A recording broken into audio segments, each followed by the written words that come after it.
What was the excitement level like to be back out here and see the guys run around and things like that today? It was fun. It's good to see the guys out here, and it's good to have the coaches out here. You can see the youth. There's a ton of it, but there's some talented youth, which is great. We just got to teach these guys to learn how to prepare, learn how to win, and get some age, some strength, size, and just continue to build this offense and defensive front. For Matt, having a year under his belt here, did it feel like he looked a little bit more comfortable today, and how is he physically? He's better. He's healthy. He wasn't healthy, from the beginning of the season on. And you give him credit for trying to play, but he needs to play better. I thought today he looked very sharp. We got to make sure the guys around him protect him. The guys around him run the right routes, create separation. Then he has to do his job.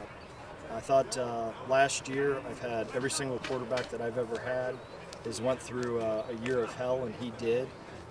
There was times that he didn't play worth a darn, and he could have made some plays for us. But what happened to him is a typical first-time playing. We had a young offensive front that wasn't great in front of him, and we had guys on the perimeter that couldn't create separation, and he tried to go outside the box and try to create. When you do that, if you're Tom Brady, 9 times out of 10, you're going to get caught, and it's not going to work out for you. So the moral of the story is he's got to play better, and we got to play better around him.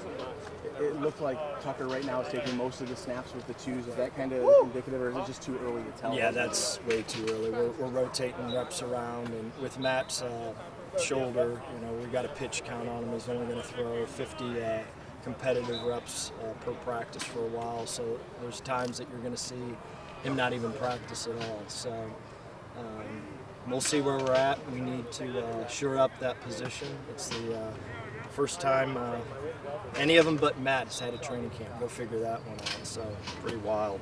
Andrew Bent, he's switched positions. He's been around just a little bit now. What kind of progress has he made? And is he a guy you think that can contribute for you guys?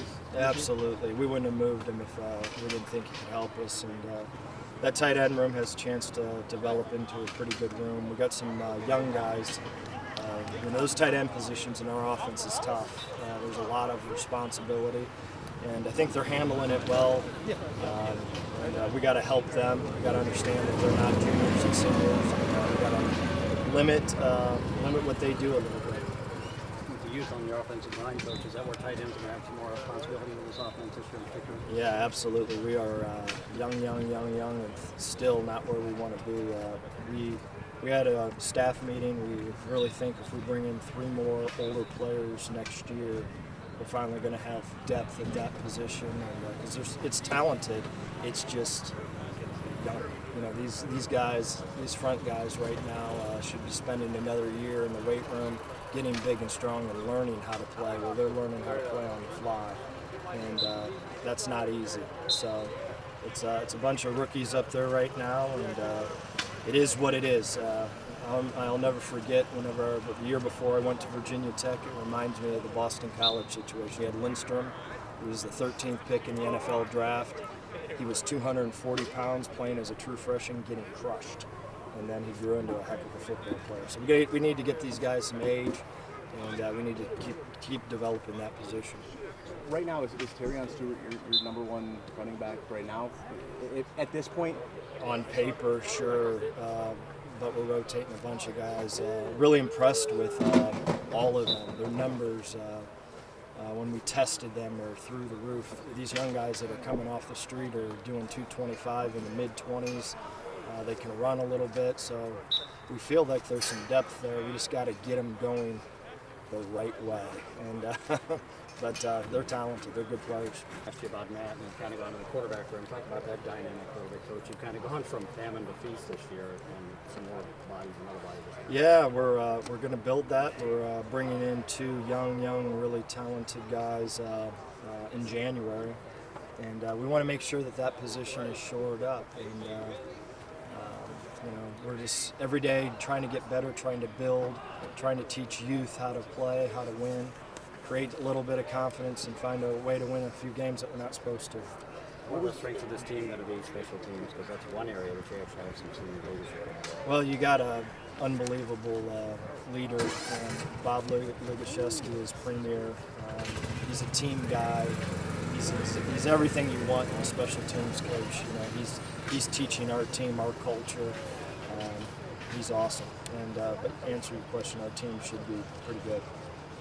When it comes to the youth, where would you kind of rate their growth and measuring sticks so far? We're out here in our underwear and in our helmets, so I have no idea. You always know a little bit more once you put on the pads, but that's what I was trying to explain to these dudes. You know, with these new rules, and you can only be in full pads 9 times and shoulder pads 9 times, it's almost absurd. These guys need to be in pads every minute of their life. This is not a veteran team, and I understand the intent of the rule, but you know, we're pretty smart as coaches, and to limit opportunities to have them in full pads. You know, we don't run Oklahoma drill, but I just think with these young guys, they need to be in pads a heck of a lot more than 9 times. What's the story with Jaden George? How did he get here and kind of walk on? Yeah, Jaden is from Alabama. Had the ability to come in and walk on, and he's a smart guy, and given the ability to come in and compete. So you walk on there too?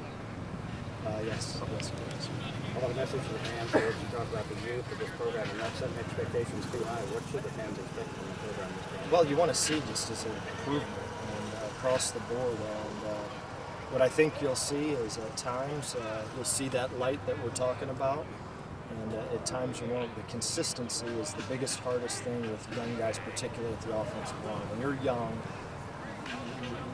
think about it. You know, the game normally comes down to 4 to 6 plays, and you got to be on point every single time. And